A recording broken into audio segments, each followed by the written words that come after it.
Lo. By Charles Hoyfort. Part 1 Chapter 90. English Mechanic, April 7, 1899, that, according to Australian newspapers, the captain of a trading vessel had arrived in Sydney, with parts of an unknown monster. The hide, or skin, of the monster was covered with hair. The arrival of these remains is reported in the Sydney Morning Herald, in issues from February 23 to March 2, 1899.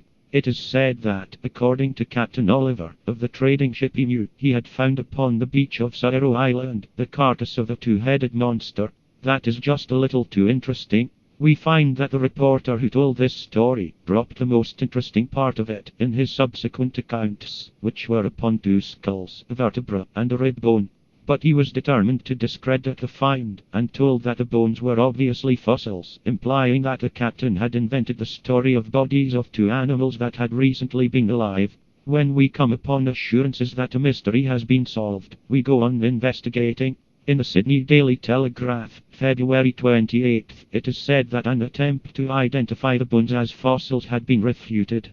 Professional and amateur scientists had accepted an invitation to examine the bones, and, according to the testimony of their noses, these things decidedly were not fossils. Each skull was more than 2 feet long, and was shaped somewhat like a horse's, but upon it was a beak. There are beaked whales, but these remains were not remains of beaked whales, if he accepted Captain Oliver's unsupported statements as to hairiness and great size. It is said that no specimens of the hairy hide had been taken, because all parts, except the scraped bones, of these bulks that had been lying under a tropical sun weren't what one would want to take along in a small ship.